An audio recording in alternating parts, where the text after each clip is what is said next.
Hello everyone, this is Pragya Pandey from Rouse Academy for Competitive Exams Bhopal, and this is our special series on daily news review.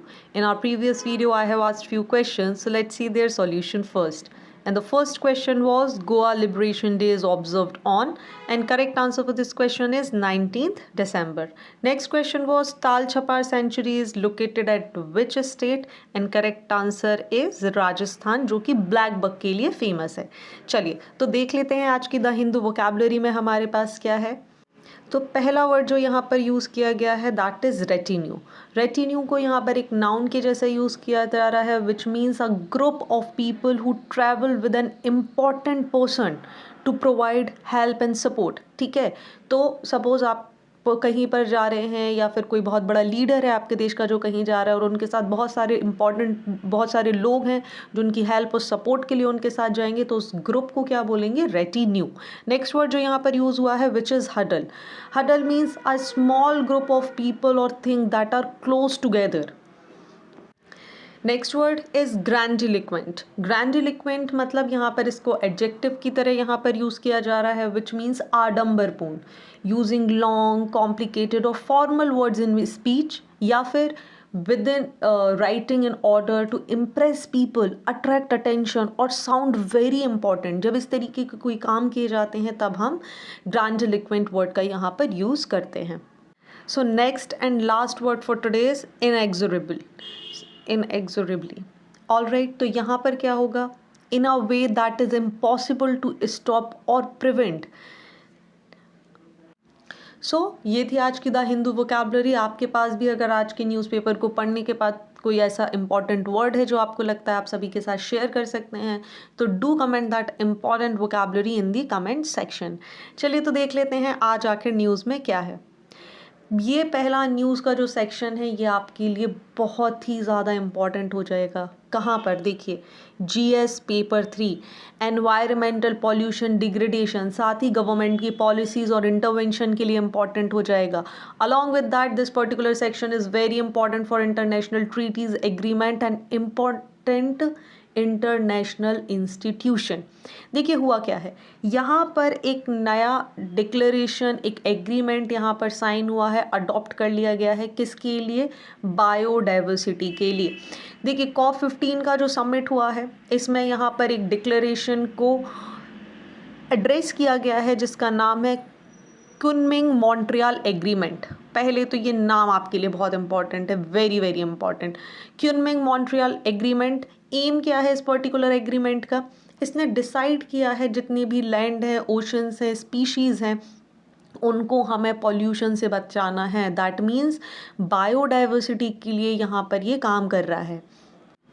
साथ ही देखिए इसको Paris agreement जितना ही महत्वपूर्ण बताया गया है कि भाई क्लाइमेट चेंज, डिग्रेडेशन, इन सब के लिए जैसे हम लड़ाई लड़ रहे हैं वैसे ही हमें बायोडाइवर्सिटी को भी यहाँ पर सेव करना है, जो कि बहुत इंपॉर्टेंट है.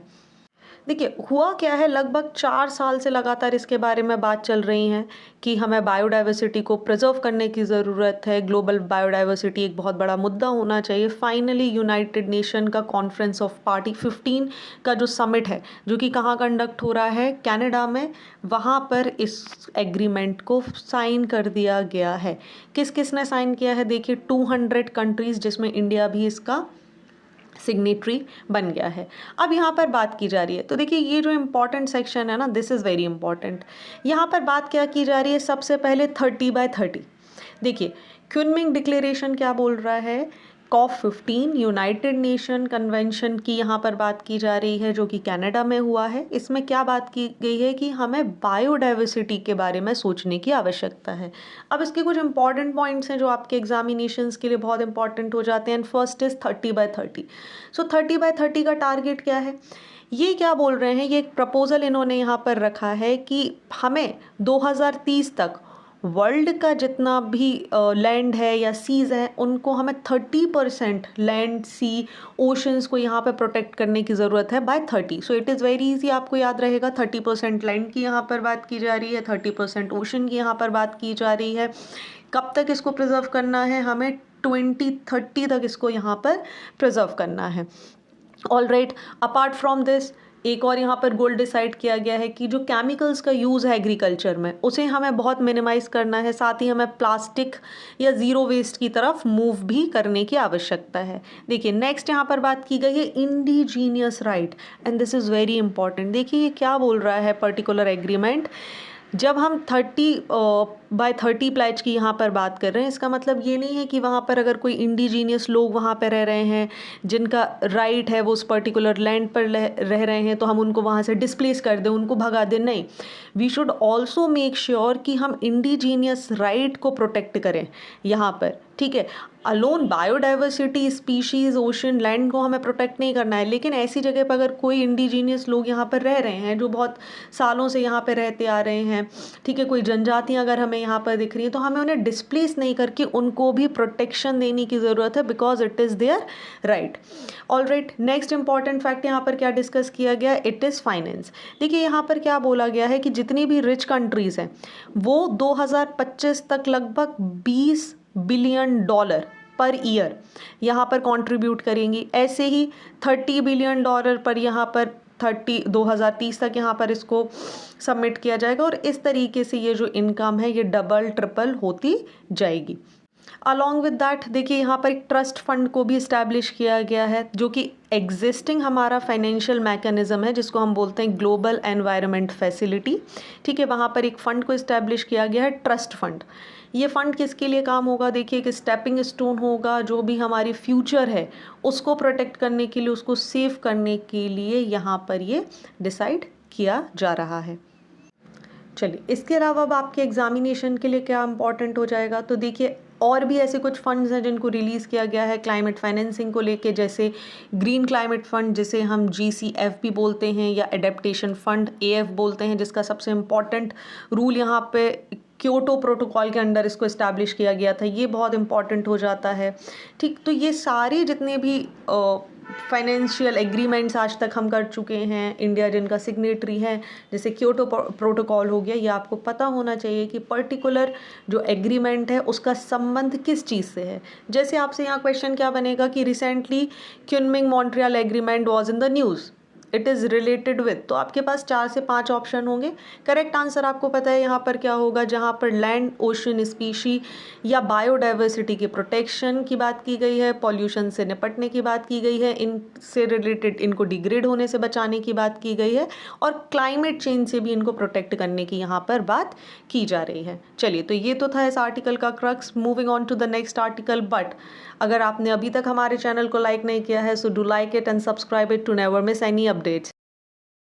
Also, if you are very serious about your preparation, do once visit the Rouse Academy for competitive exams, MP Nagar Zone 2 Bhopal. चलिए सो आगे देख लेते हैं। ये देखिए एक ओपिनियन बेस्ड यहाँ पर आर्टिकल है हमारे पास।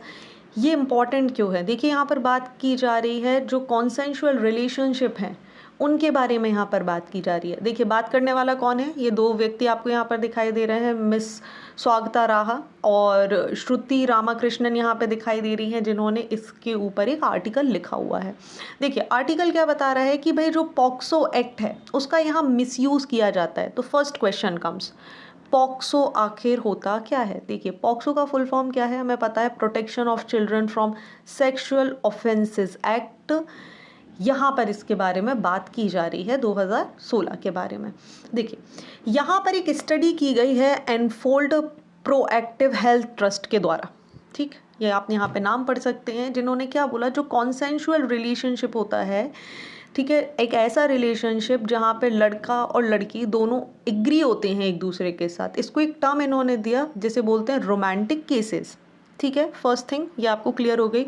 इन्होंने क्या बोला है कि इस तरीके जो रोमांटिक केसेस होते हैं वो पॉक्सो के अंदर जो रजिस्टर्ड किए जाते हैं उसका 24.3% केसेस हैं। अब देखिए अगर हम बात करें तो 2016 से लेके 2020 में अकेले, ठीक है, महाराष्ट्र ले लीजिए, आसाम ले लीजिए, वेस्ट बंगाल ले लीजिए, अगर हम इनका डेटा देखें तो लगभग 30% जो केस पॉक्सो के अंडर रजिस्टर्ड हुए हैं वो कॉन्सेंशुअल रिलेशनशिप के हैं, राइट, रोमांटिक केसेस को यहाँ पर बताया गया है, ठीक। अब ये बताने की कोशिश क्या कर रहे हैं, देखिए जब पॉक्सो को लेके आया गया है उसका ऑब्जेक्टिव क्या है, to protect children below 18 years from sexual abuse.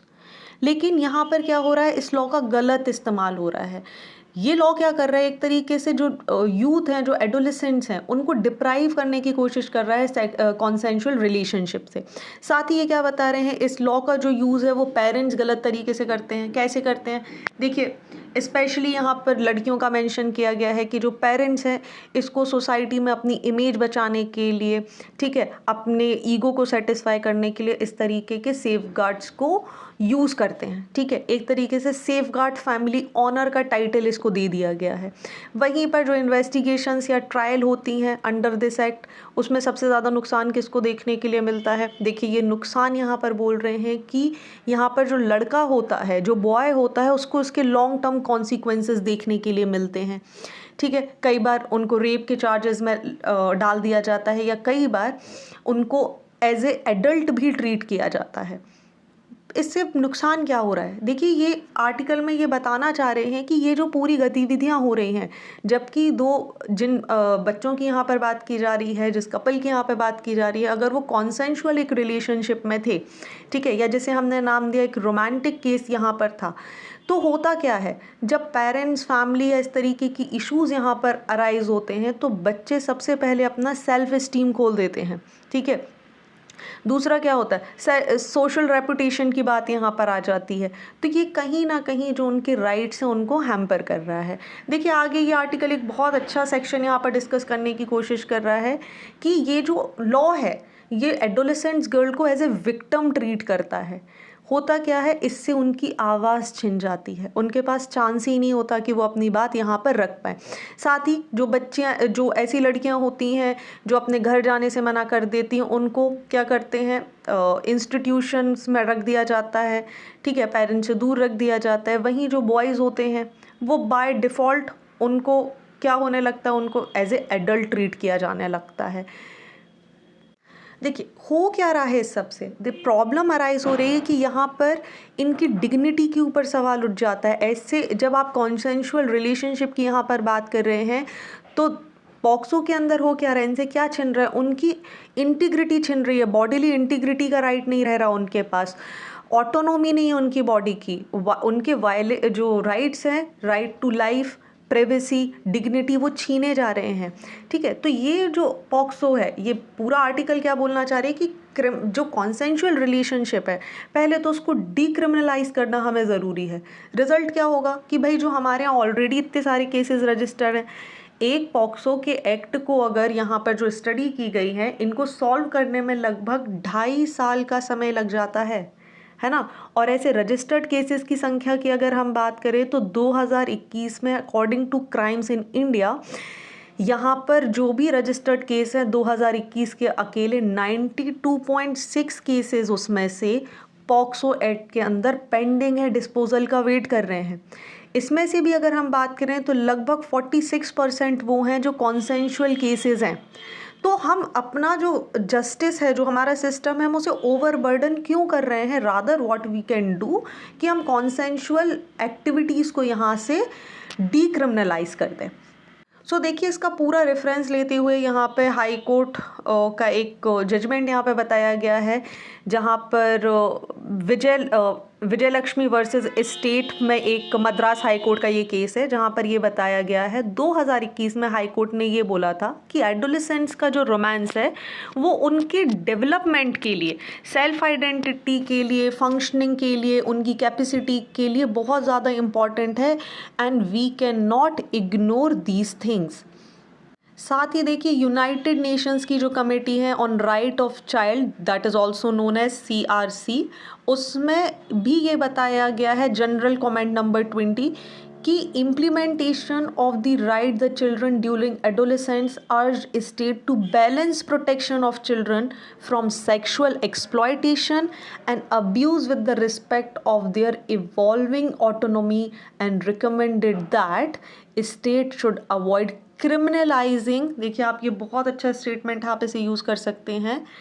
Here it is mentioned clearly that state should avoid criminalizing adolescents of similar ages for factually consensual and non-exploitative sexual activities। ठीक है, तो वे फॉरवर्ड क्या बात की जा रही है, ये यहाँ पर यही बोल रहे हैं कि जब हम पॉक्सो एक्ट की बात कर रहे हैं तो यहाँ पर हमें डीक्रिमिनलाइज करना ज़रूरी है कॉन्सेंशुअल एक्ट्स को, not alone from the POCSO, बल्कि हमें आईपीसी से भी इसको हटाना ज़रूरी है। But we should also make sure कि हम जो 16 से 18 साल की यहाँ पर बात कर रहे हैं, लेकिन अगर नॉन कॉन्सेंशुअल कहीं पे कोई एक्टिविटी हो रही है वहाँ पर हमें इसको प्रोटेक्शन देने की भी ज़रूरत है। ठीक है, तो ये पूरा एक ओपिनियन बेस्ड आर्टिकल है, आप इसका रेफरेंस ले सकते हैं अपने एसेज या आंसर राइटिंग्स के लिए। चलिए नेक्स्ट यहाँ पर बात कर लेते हैं। तो देखिए ये आप इमेज देख पा रहे हैं, आपको इमेज में दिख रहे हैं डच के प्राइम मिनिस्टर जिनका नाम है मार्क रूटे। इन्होंने अपोलॉजी दिखाई है, इन्होंने बोला है कि नीदरलैंड जो 250 सालों से भी ज़्यादा स्लेवरी की एक्टिविटीज़ में इंडल्ज था, तो हम उसे स्लेवरी नहीं बोलेंगे, बल्कि we should rather call it कि हमने क्राइम किया है पूरी ह्यूमैनिटी के अगेंस्ट। ठीक है, तो ये अपॉलॉजीज इन्होंने दी हैं कि जो यूरोपियन कंट्रीज़ हैं उन्होंने ओवरसीज़ कॉलोनी को बहुत स्लेव बना के रखा, जिसमें 2 इंपॉर्टेंट नाम इन्होंने इंक्लूड करे, सुरीनी एंड आइलैंड सच एज क्रोकाशो। इन्होंने क्या बोला है कि भाई हम ऐसी एक्टिविटीज़ में इन्वॉल्व थे, तो on the behalf of Dutch government he is apologising, ये बोल रहे हैं कि हम माफ़ी चाहते हैं जो हमने इन ह्यूमन एक्टिविटीज़ की हैं। It is not just a slavery, बल्कि ये एक क्राइम था जो पूरी ह्यूमैनिटी के अगेंस्ट यूरोपियन कंट्रीज़ ने यहाँ पर किया है।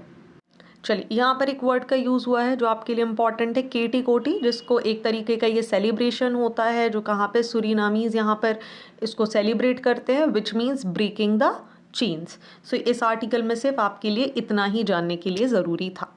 चलिए नेक्स्ट यहाँ पर मूव करते हैं। देखिए 1971 के वॉर हीरो जो हमारे रहे हैं भैरव सिंह, उनका 80 वर्ष की उम्र में निधन हो गया। जी हाँ, ये वही भैरव सिंह है जिनको आपने मूवी में इनका रोल प्ले करते हुए देखा था, किसको, सुनील शेट्टी को। ठीक है, तो अगर हम बात करें तो ये 1971 के वॉर के हीरो हैं। ये बीएससी से 31 दिसंबर 1987 को रिटायर्ड हुए थे। और अगर हम मूवी की बात करें तो देखिए यहाँ पर आपको जो मूवी है बॉर्डर, उसमें सुनील शेट्टी ने इनका यहाँ पर रोल प्ले किया था। चलिए बैटल ऑफ लोंगेवाला की अगर हम यहाँ पर बात कर लें 1971 की, सो बैटल ऑफ लोंगेवाला कब से कब तक लड़ी गई थी, तो देखिए 4 से 7 दिसंबर 1971 को ये हमें देखने के लिए मिली थी बिटवीन इंडिया एंड पाकिस्तान। कहाँ पर, at the Indian border station of Longewala in the Thar desert of Rajasthan state. तो ये आपके लिए पहला पॉइंट है जो इम्पॉर्टेंट हो जाएगा। ठीक है, साथ ही जब हम 1970 वॉर का जिक्र करते हैं तो आई गेस आप सभी को पता है ये इंडो पाक वॉर, या इसे हम बांग्लादेश लिबरेशन वॉर के नाम से भी जानते हैं। चलिए, सो आपसे क्वेश्चन क्या बन सकता है कि इस बैटल का सिग्निफिकेंस क्या था। तो देखिए बैटल ऑफ लोंगेवाला बहुत ही ज़्यादा जियो पॉलिटिकल ग्राउंड पे इंडिया के लिए बहुत ज़्यादा इंपॉर्टेंट थी। क्यों थी, अगर हम इसके सिग्निफिकेंस की बात करें तो देखिए लोंगेवाला जब हम बात करें एक बहुत ही इम्पॉर्टेंट पास था हमारे वेस्टर्न रीजन का। ठीक है, अगर यहाँ पर मिलिट्री किसी भी तरीके से वीक पड़ जाती तो इंसर्जेंस बहुत इजीली हो जाता। दूसरा, जो विक्ट्री थी लोंगेवाला की, उसने ये इंश्योर कर दिया था कि Pakistan would not attempt another incursion into Indian territory at least from the Thar desert side. साथ ही हम बात करें तो देखिए पाकिस्तान की डिफीट हुई थी और अनकंडीशनल सरेंडर यहाँ पर हुआ था इंडियन फोर्स के सामने, और बाकी रेस्ट स्टोरी आपको यहाँ पर पता ही है। ठीक है, तो जैसे ही हमारा वेस्टर्न पोर्शन सिक्योर हुआ था तो इंडियन फोर्स का पूरा ध्यान ईस्टर्न की साइड चला गया और हम बहुत आसानी से और बहुत अच्छे तरीके से इस पूरे बैटल को कॉम्बैक्ट करके यहाँ पर जीत पाए थे। ऑलराइट, बाद में क्या हुआ था, end of the story is in December 1971 Indian army ने सीज कर लिया था eastern Pakistan from the Pakistan force, और बाद में इसे लिबरेट कर दिया गया था, जो कि आज की डेट में हमारे पास इंडिपेंडेंट बांग्लादेश के रूप में दिखाई देता है। चलिए, तो ये थी आज की न्यूज़। अब बढ़ते हैं करंट ओरिएंटेड वन लाइनर्स की तरफ, और आज की पहली न्यूज़ है Sargam Kaushal brings Mrs World 2022 title back to India after 21 years. International human solidarity day is observed globally every year on 20th December to celebrate unity in diversity and raise awareness about the importance of solidarity. Next is India has won the Blind T20 Cricket World Cup for the third time, and it is very important news for us. Next is the world's largest agro-tourism site to be set up in the shape of anaconda is to be developed in the Dubai desert to create a new type of recreational site combining both agriculture as well as tourism. Next and the last news for current oriented one liners is Direct's tech collection for the financial year 2022-23 shows that net collection are at rupees 11 crore 35 lakh 754 crore compared to 9 crore 47 lakh 959 crore rupees in the corresponding period of the preceding financial year, that was 2021-2022, representing at increase of 19.81%. चलिए, so it's time for quiz और आज का पहला सवाल है सुरिनामीज word केटी कोटी means. Next is the world's largest agro-tourism site to be set up in which country? And you all know the drill. Correct option आपको correct answer हमें comment section में बताना है and stay tuned with us to know the correct answer. So आज के लिए बस इतना ही. Join our batches for UPSC, MPPSC, Civil Services examination. Seats are very limited, so hurry up. Thank you for watching this video. Do not forget to hit like button, comment your valuable feedback and also press the subscribe button to never miss any update. Please follow us on Instagram and Facebook. Links are given below in the description box. Thank you and see you tomorrow.